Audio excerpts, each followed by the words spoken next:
Hello, and welcome to another all candidates discussion here today with the Burnaby Central riding. My name is Angie Whitfield, and I'm the CEO of the Burnaby Board of Trade. And with me today, I have Ann Kang from the BC NDP. Now, before we get started, I just want to take a minute to recognize that we are on the traditional homelands of the Hakamelam and the Squamish-speaking people. We extend our appreciation and the opportunity to hold this discussion on their lands today. Now, I'd also like to take a minute to thank our annual partners. These partners contribute to the Burnaby Board of Trade all year long, and we would not be able to do the work that we do supporting business without them. Our silver partners, Appia Developments, BMO, Fortis BC, Pacific Link College, Prospera Credit Union, TD Insurance, Trans Mountain, and the Vancouver Port Authority. And thank you to our gold partners, ABC Recycling, BD Developments, Electronic Arts, Pacific Blue Cross, and Scotiabank.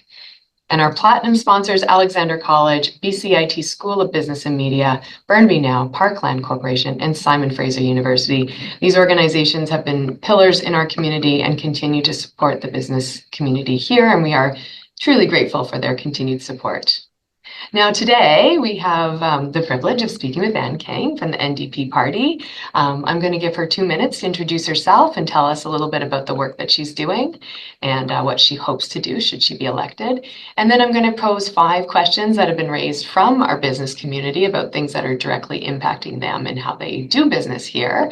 And she'll have a minute to answer each one of those questions.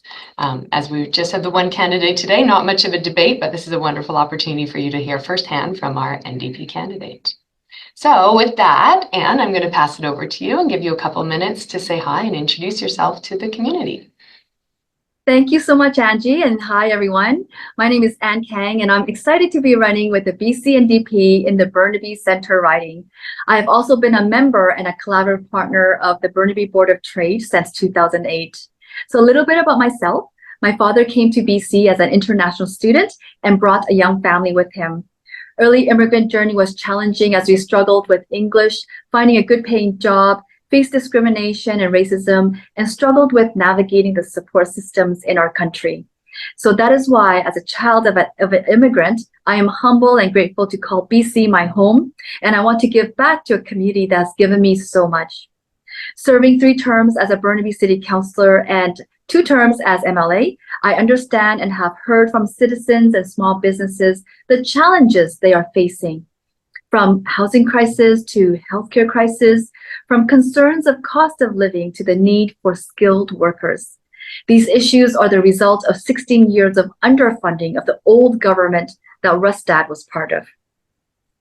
In my time as MLA since 2017, I advocated for the $2.3 billion to expand and modernize Burnaby Hospital. I worked with the Minister of Education to fund Burnaby School District capital projects, such as school playgrounds, seismically upgrade our schools here, and build new schools in Burnaby. As previous Minister for Advanced Education and Skills Training, I was the minister to bring back mandatory certification legislation. I know that recognizing workers' skills through certification will attract more people to the trades in the midst of labor shortages. I will continue to work hard to serve the people of BC and to support businesses so that they don't just succeed, but have the opportunity to thrive. Thank you so much.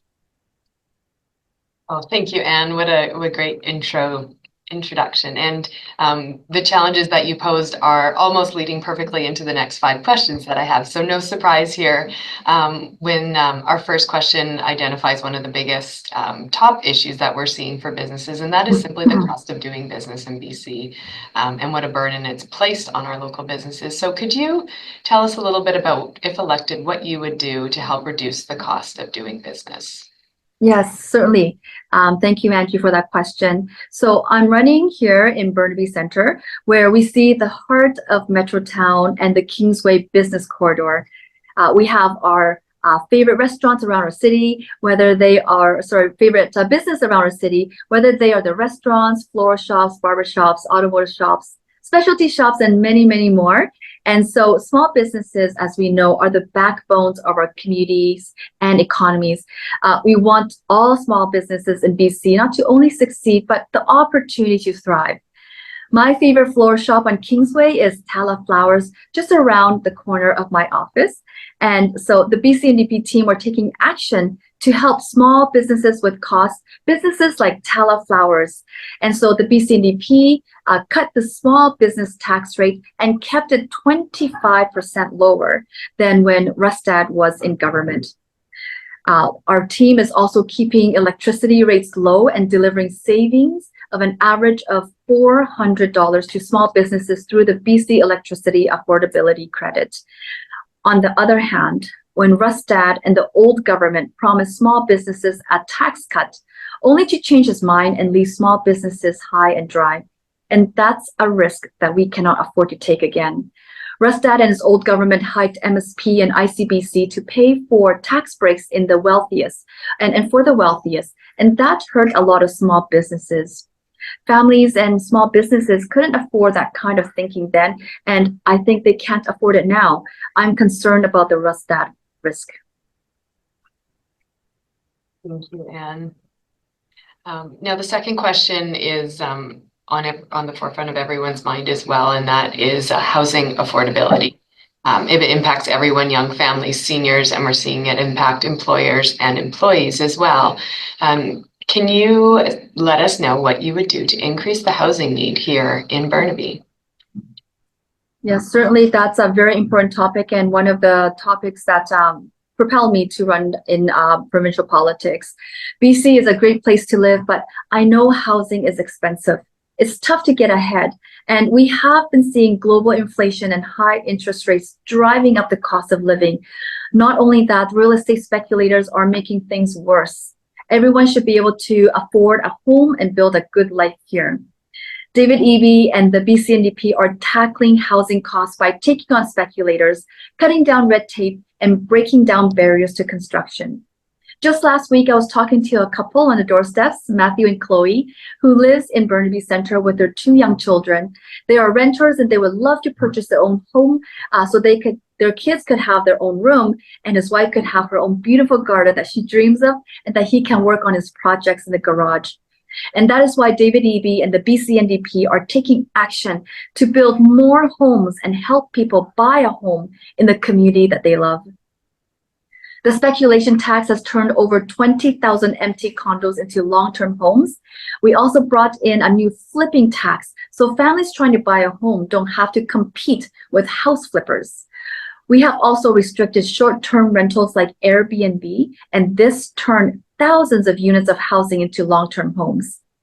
During his time at the BC legislature, my colleague John Rustad there, he voted against all the housing legislations that we proposed.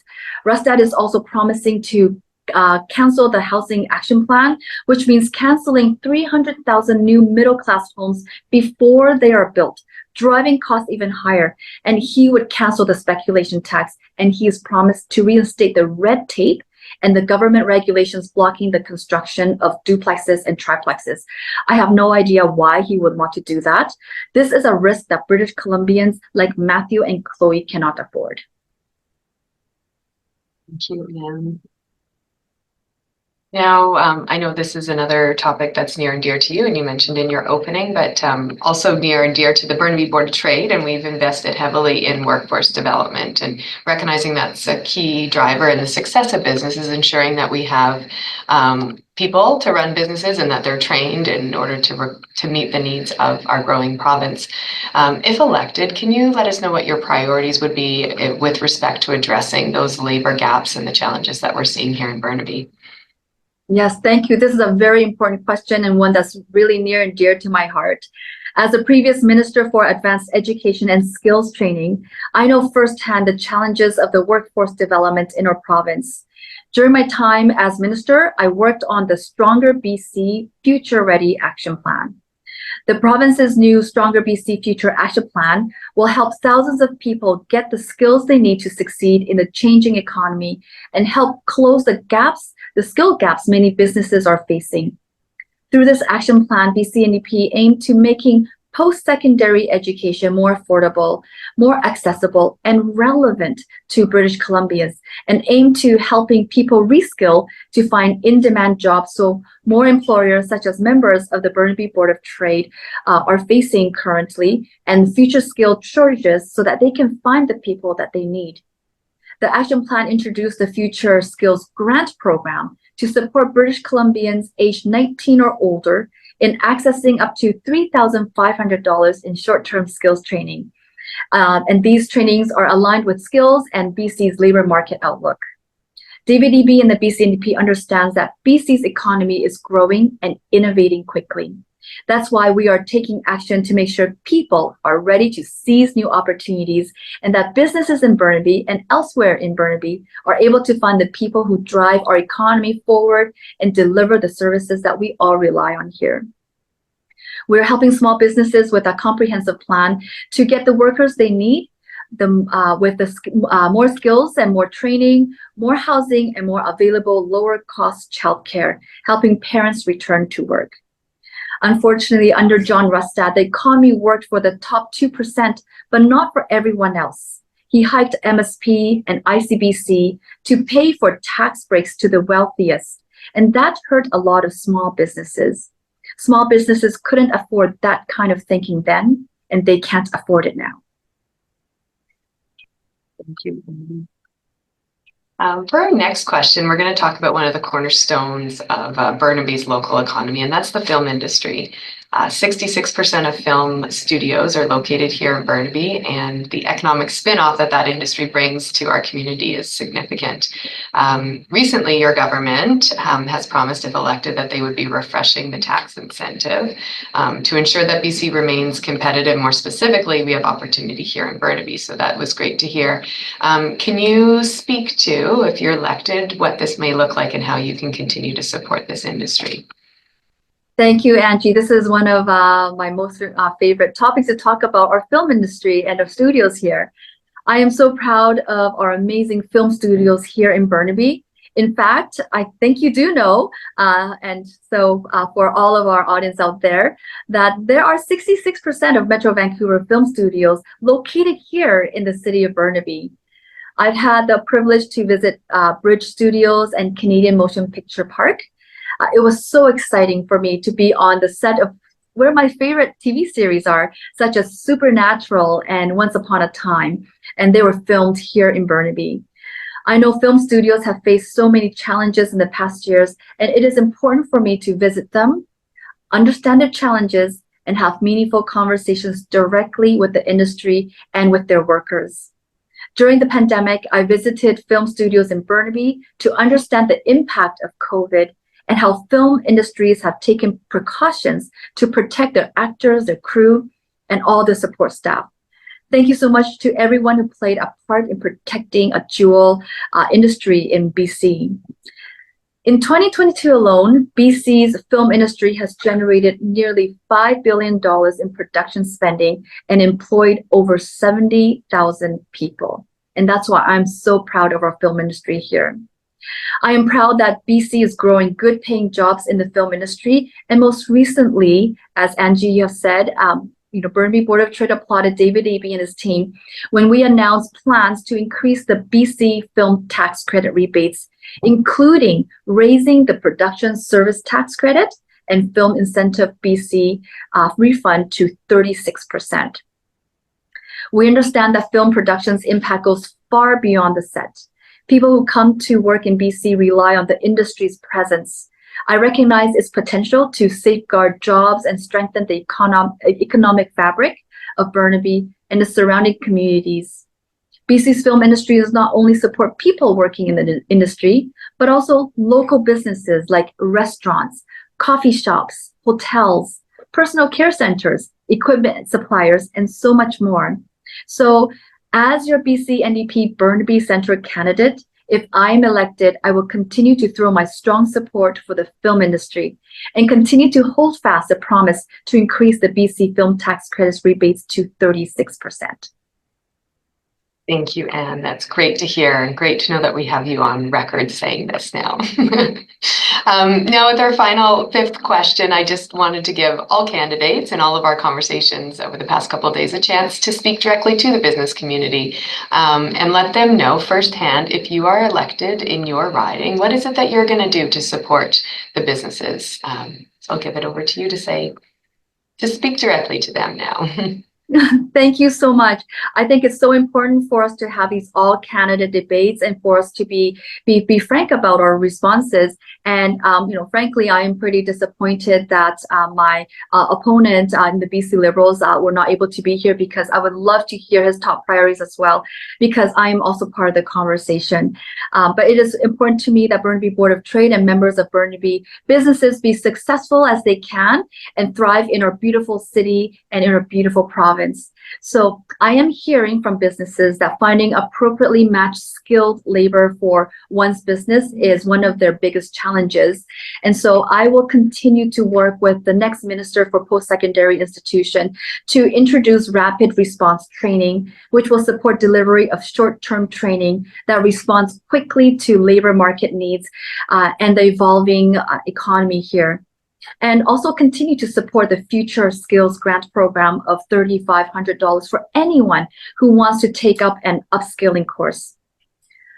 I also know that young people, after having a baby, want the choice to stay at home with their babies or return to the work that they love. BCNDP is supporting families with affordable childcare, and businesses are benefiting from BCNDP's Childcare BC plan. I see that more than ever, young parents can return to work, knowing that their children are in a safe and high quality and affordable childcare.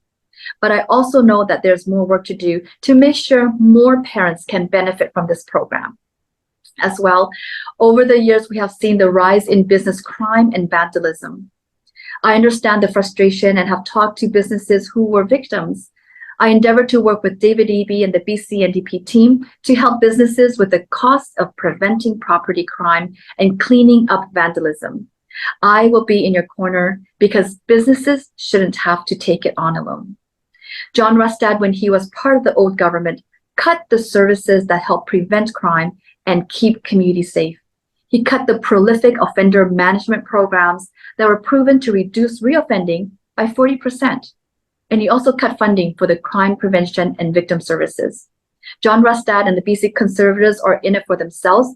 They don't show up for candidate debates, and their friends are in it for the top 2% and their friends. So this is a risk that Burnaby small businesses and families cannot afford. And I hope that I can earn the confidence of Burnaby businesses here and Burnaby residences to continue to serve them for another term. Thank you. Oh, thank you, Anne. And thank you for being here with us today. I know this is a busy season for you, and we appreciate you taking the time out and rescheduling, because we had some scheduling challenges, and being able to accommodate us and share the answers to your questions. So I wish you the best of luck in the upcoming election. And for those of us listening, just another reminder that you can now vote by mail or by advance voting. And to mark your calendar, Election Day is coming up on Saturday, October 19th. Please be sure to vote. Thank you all very much. And thank you again, Anne. It was a pleasure having the chance to sit down with you. Okay, that's it. Goodbye. Thanks, Angie.